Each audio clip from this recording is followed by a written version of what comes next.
Good morning everyone. Welcome back engineering physics class. इसका code है KAS 101T। My self doctor Anchala, assistant professor in ABSIT Ghaziabad. हम unit 4 discuss कर रहे हैं जिसका नाम वेव ऑप्टिक्स है और आज का टॉपिक है हमारा Fraunhofer diffraction at single slit, जिसके आउटकम में explain single slit diffraction and interpret the condition of maxima and minima in case of Fraunhofer diffraction at single slit. इससे लास्ट लेक्चर में हमने डिफ्रैक्शन कि what is the diffraction and types of diffraction discuss किया था कि two types के diffraction होते हैं कि Fresnel diffraction and Fraunhofer diffraction.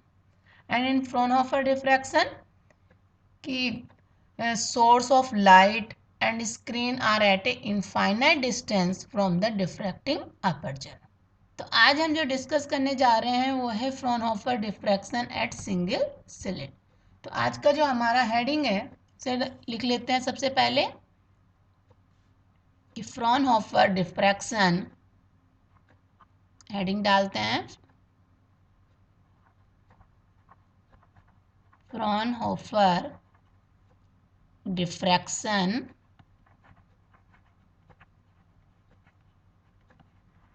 At a single slit.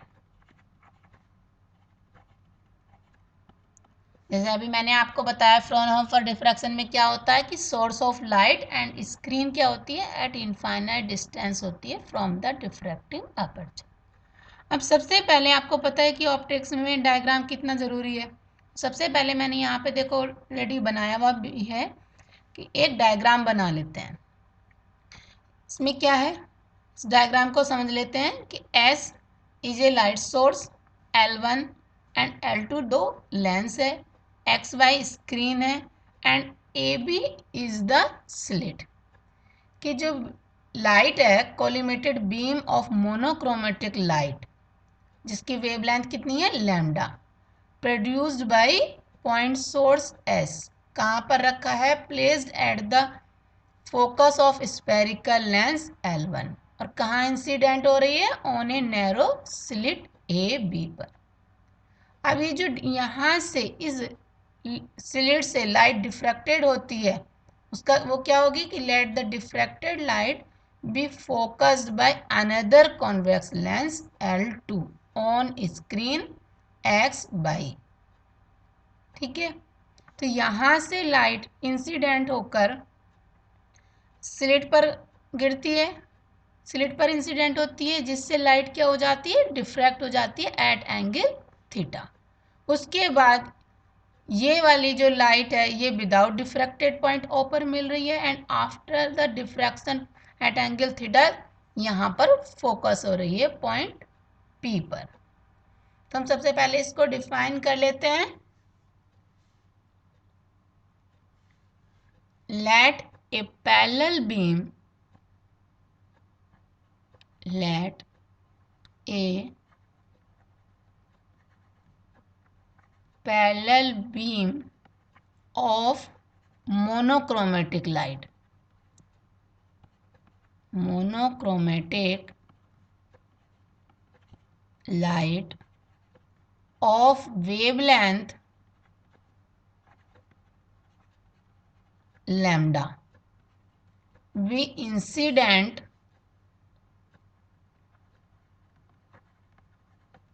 normally upon the slit of width, और जिस स्लिट की विड्थ हमने क्या मानी है ए, किस विड्थ ए की स्लिट है जिस पर इंसिडेंट हो रही है। तो according to Huygens theory of, इसको नेक्स्ट पेज पे ले लेते हैं हम। अकॉर्डिंग टू, आपने 12th में हाइगेंस प्रिंसिपल भी पढ़ रखा है कि according to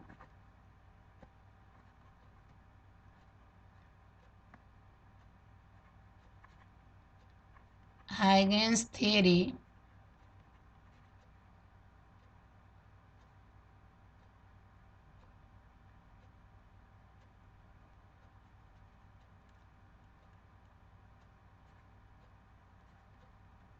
Huygens theory,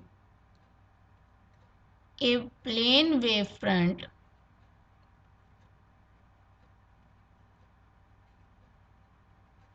is incident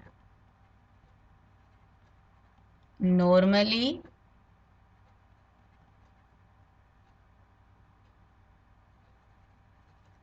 on the slit AB, and each point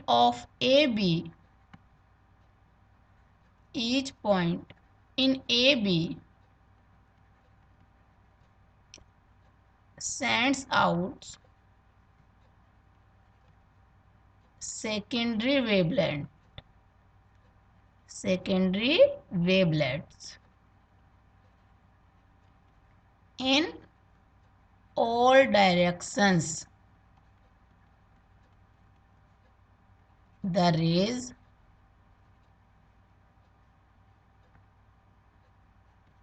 proceeding in same direction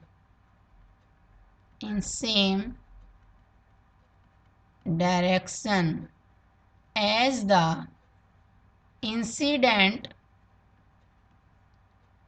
rays are focused on at O, while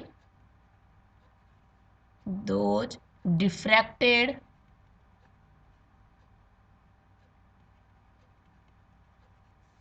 through an angle theta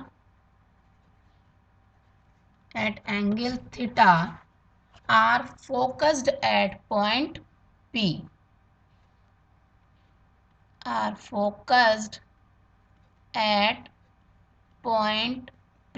इसका क्या मतलब है कि जो हाइगेंस थ्योरी थी, हाइगेंस ने जो principal दिया था कि जो एक प्लेन वेव फ्रंट है on the slit A B पर, तो उसमें each point in A B sends out secondary wavelets in all directions, और जो रेज प्रोसीडिंग होती हैं सेम डायरेक्शन में वो incident rays are focus at O, ठीक है, और जो डिफ्रैक्टेड हो जाती हैं वो कहाँ पर फोकस हो रही हैं, एट पॉइंट पी पर। तो ये हाइगेंस प्रिंसिपल के अकॉर्डिंग था कि एक प्लेन वेव जो है is incident normally on slit A B, each point sends out secondary wavelets.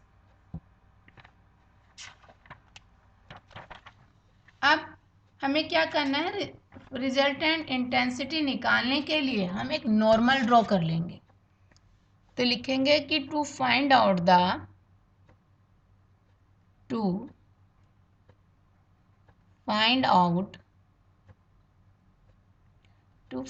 the resultant intensity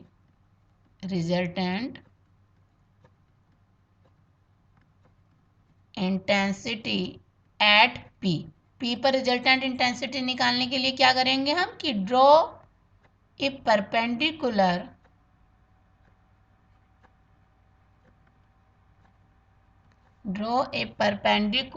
A D. तो पाथ डिफरेंस क्या आएगा कि the path difference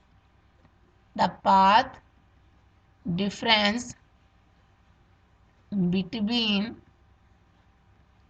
the secondary waves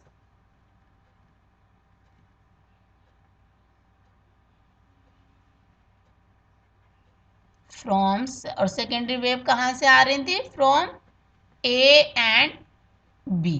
तो path difference delta equal to क्या हो गया, B D.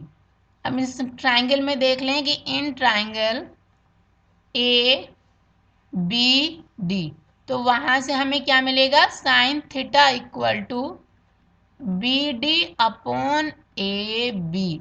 तो यहाँ से अगर हम बी डी को देखें तो बी डी क्या हो गया, B D equal to A B sine theta, और ए बी क्या है, A B is the slit, और स्लिट की विड्थ हमने क्या मानी है, ए। तो यहाँ से हमें बी डी क्या मिल गया, B D equal to A sine theta. ये हमने पाथ डिफरेंस निकाल लिया। अब जब हमें पाथ डिफरेंस पता चल गया तो हम फेज डिफरेंस निकाल सकते हैं, because phase difference is equal to is equal to 2 pi upon lambda into path difference. तो इस रिलेशन की हेल्प से हम फेज डिफरेंस निकालेंगे। तो फेज डिफरेंस क्या आ जाएगा, phase difference equal to 2 pi upon lambda into A sine theta. ये हमने फेज डिफरेंस कैलकुलेट कर लिया। अब ये जो स्लिट ए बी है, इसको हम मान लेते हैं, इसको डिवाइड कर लिया है कि n इक्वल पार्ट्स में। लेट ए बी क्या थी, slit. A B is divided into n number of small parts. उसको स्मॉल पार्ट्स में डिवाइड कर लिया। तो ईच पार्ट क्या करेगा, each part being the source of secondary wavelength, each part being the, क्या होगा वो, being the source of secondary wavelet, secondary, so that the phase difference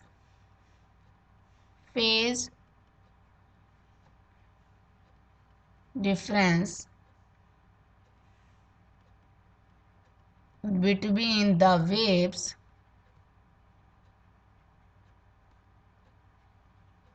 from any two successive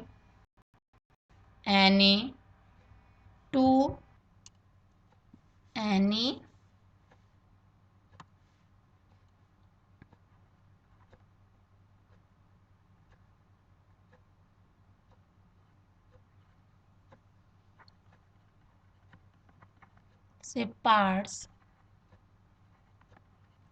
of the slits of the slit AB would be किसके equal हो जाएगा, 1/n 2 pi upon lambda and a sine theta.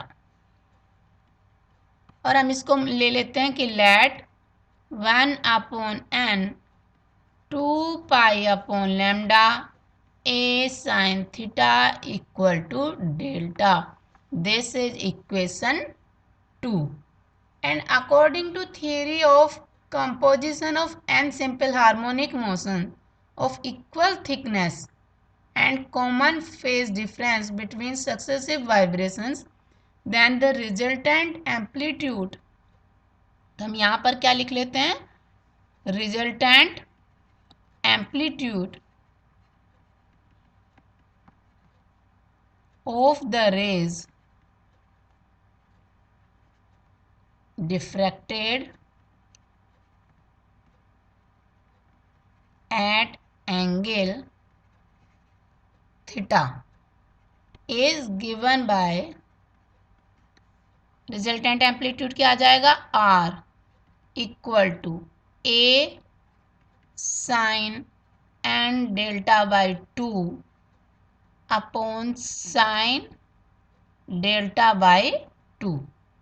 Delta की value यहाँ पर रख देंगे A sine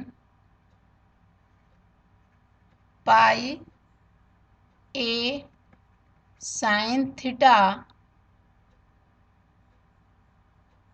upon lambda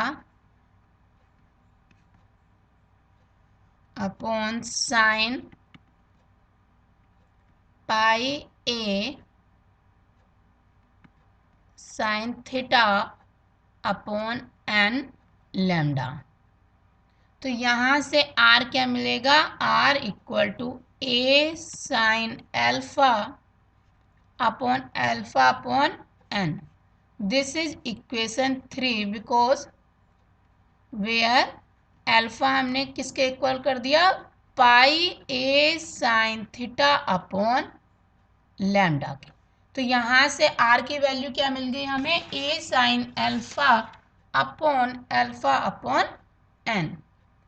अब for large value of n, for large value of n, sin alpha upon n equal to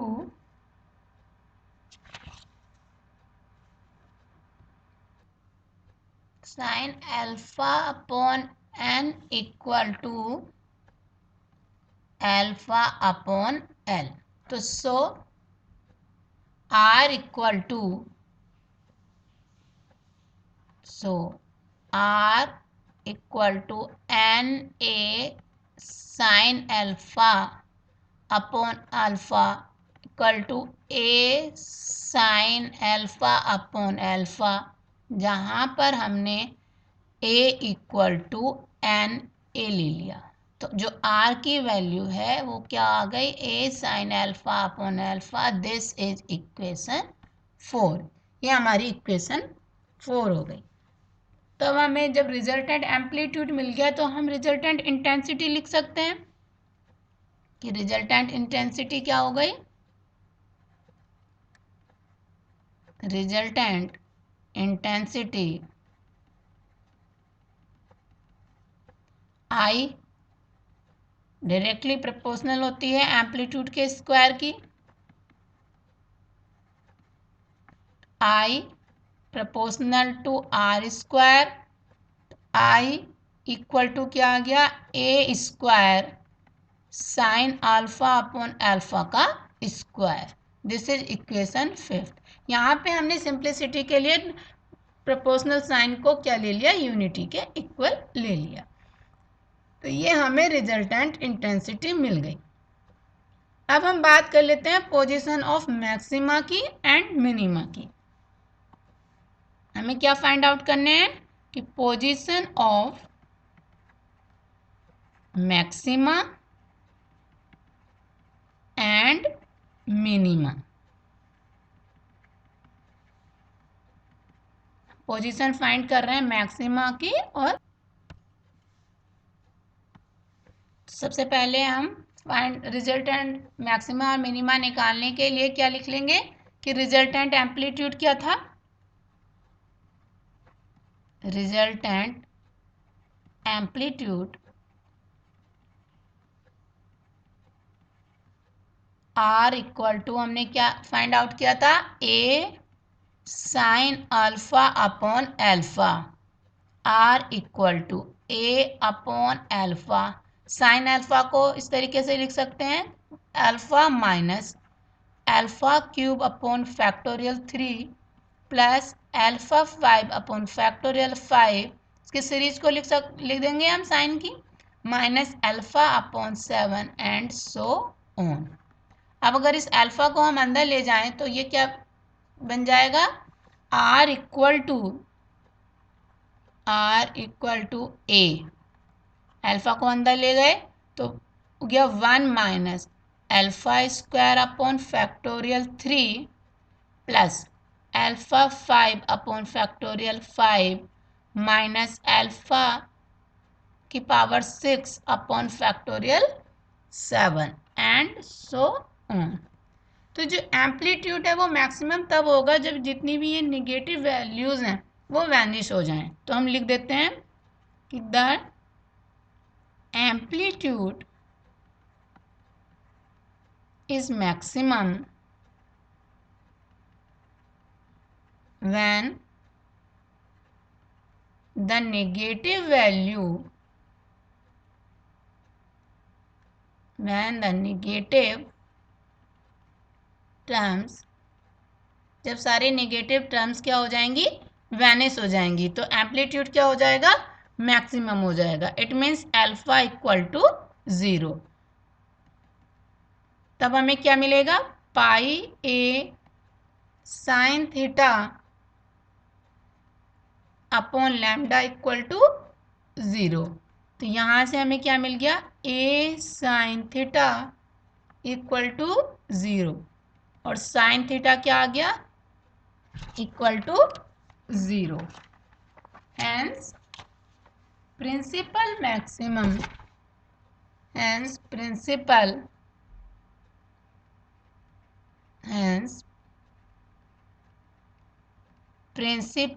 maxima in the diffraction pattern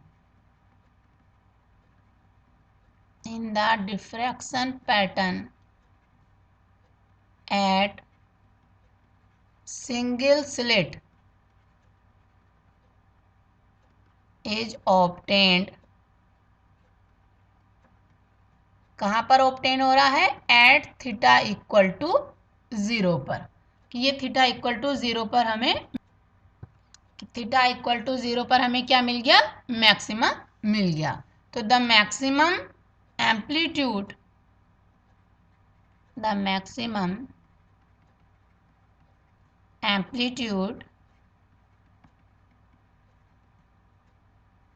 at P will be R equal to A। तो maximum intensity क्या हो गई, maximum intensity जिसको हमने I maximum से बोल दिया equal to R square maximum, I max equal to, और आर मैक्सिमम की वैल्यू कितनी है, ए स्क्वायर। तो ये हमने पोजीशन हो गई, थीटा इक्वल टू 0 पर प्रिंसिपल मैक्सिमम मिल रहा है और मैक्सिमम एम्पलीट्यूड की value A and maximum intensity is a square. इसी तरीके से अब हम पोजीशन निकालेंगे मिनिमा की। पोजीशन ऑफ मिनिमा, मिनिमा की पोजीशन क्या होगी। सबसे पहले फिर से हम एम्पलीट्यूड लिख लेते हैं। तो आर इक्वल टू क्या था amplitude, R equal to A sine alpha upon alpha. Next page पे ले लेते हैं। तो आर कब मिनिमम होगा, R will be minimum when sine alpha equal to 0, कि जब साइन एल्फा 0 होगा तब आर मिनिमम होगा, but alpha is not equal to 0, sorry sine theta.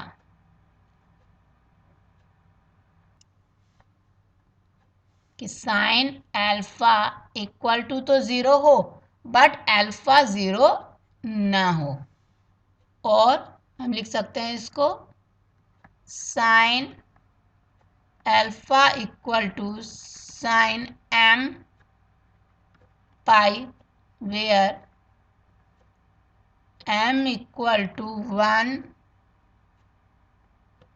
2 3 and so on and m is not equal to 0।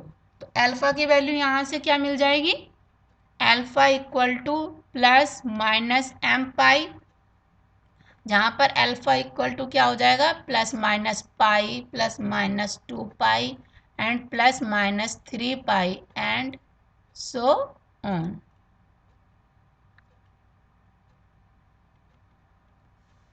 Now अब हमें पता है कि अल्फा इक्वल टू क्या है, हमने अल्फा को किसके इक्वल लिया है, alpha is equal to pi A sine theta upon lambda.